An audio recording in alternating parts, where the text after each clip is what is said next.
Bismillahirrahmanirrahim. Assalamualaikum warahmatullahi wabarakatuh. Perkenalkan, nama saya Dendi Ardian. Sini saya akan sedikit memaparkan mengenai suatu medikasi penyakit kulit yang umum terjadi. Suatu medikasi penyakit kulit ini terdapat empat pokok pembahasan. Yang pertama ada penyakit kulit, penanganannya, kemudian ada obat-obatan, dan poin penting dalam suatu medikasi. Penyakit kulit. Penyakit kulit ini merupakan suatu penyakit dengan kelainan kulit yang biasa terjadi itu karena penyakit jamur, bakteri, ataupun virus gitu yang biasa menyerang ke dalam kulit kita. Beberapa faktor yang bisa menyebabkan terjadinya serangan dari bakteri, jamur ataupun kulit ataupun infeksi ataupun parasit gitu yang menyerang dari tubuh kita, salah satunya kita tidak menjaga kesehatan kulit kita, yaitu ketika kita bermain di luar, kemudian kita sampai di rumah itu tidak membersihkan kulit dengan sabun ataupun tidak mandi gitu, karena itu cukup penting gitu untuk bisa mematikan dari si bakteri ataupun jamur gitu yang ada di dalam tubuh kita dengan cara mandi ataupun membersihkan kulit kita. Contoh penyakit kulit yang biasa umum terjadi yaitu seperti bisul, jerawat, dan gatal-gatal. Gatal-gatal ini merupakan suatu penyakit yang sering terjadi gitu, yang biasa diakibatkan karena tidak menjaga kesehatan kulit kita. Kemudian ada penanganan penyakit kulit. Salah satunya yaitu dengan kurangi atau hentikan penyebab timbulnya penyakit kulit. Ya, salah satunya tadi kita tidak membersihkan kulit kita gitu sehingga bakteri ataupun eh, virus itu menempel dalam kulit kita gitu. Lama kelamaan akan bereaksi sehingga bisa menyebabkan bisul, kemudian penyakit gatal-gatal gitu.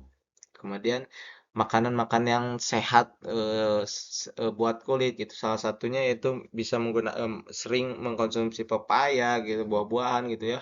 Pepaya, kemudian tomat, jagung ataupun makanan seperti bayam gitu. Itu cukup bagus gitu untuk kesehatan kulit kita sehingga di mana ada bakteri ataupun virus gitu, tubuh kita, kulit kita akan merespon ataupun akan melawan gitu. Karena kita selain menjaga kesehatan seperti mandi gitu, kemudian kita juga menjaga kesehatan lewat dari makanan. Obat-obatan yang biasa digunakan gitu. Salah satunya biasanya bisul gitu. Obat yang ataupun salep yang biasa digunakan yaitu ada salep itikoid yang berwarna hitam. Ini terdapat di apotek, dijual secara bebas karena salep ini cukup ampuh gitu karena bisa menghentikan atau membunuh si bakteri ataupun jamur penyebab dari si bisul. Kemudian ada jerawat, obat yang harus kita ketahui ataupun salep yang harus kita ketahui yaitu ada benzolaz. Kemudian ada gatal-gatal yang bisa menggunakan aleron. Poin penting dalam suatu indikasi ini yaitu memahami penyakit ataupun penyebab ataupun obat yang harus digunakan gitu. Seperti penyakit yang tadi gitu, bisul bisa kita harus mengetahui dulu penyebab bisul itu apa seperti karena jamur ataupun bakteri gitu sehingga kita mengetahui penyebabnya, kita juga harus mengetahui obat yang harus digunakan gitu. Obat ataupun salep yang biasa umum digunakan ya salah satunya tadi yang telah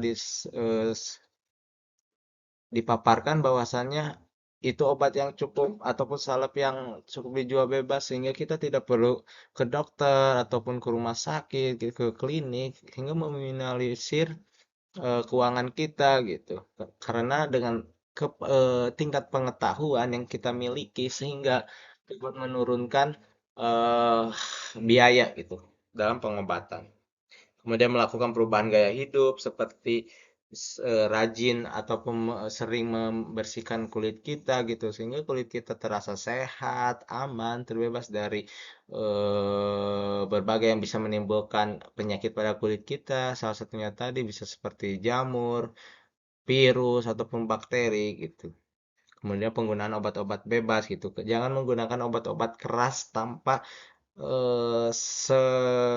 saran dari dokter ataupun resep dari dokter gitu karena suatu medikasi ini itu bisa dilakukan apabila kita menggunakan obat-obat yang bebas gitu. Karena dengan obat-obat keras itu kita tidak bisa, kita bukan suami dikasih, itu bahkan bisa membuat kita menjadi kesehatan kita menjadi bahaya gitu. Karena obat keras ini harus menggunakan resep dari dokter gitu. Sehingga tidak disarankan dan jangan pernah sesekali menggunakan obat keras, golongan obat keras gitu. Kemudian konsultasi dengan tenaga kesehatan itu cukup penting ya karena seperti apoteker gitu karena bisa membantu juga dan membantu tanpa kita harus ke dokter gitu. Sekian yang bisa saya sampaikan. Mohon maaf bila ada kekurangan ataupun penjelasan yang terlalu singkat gitu. Wabillahi taufiq wal hidayah. Wassalamualaikum warahmatullahi wabarakatuh.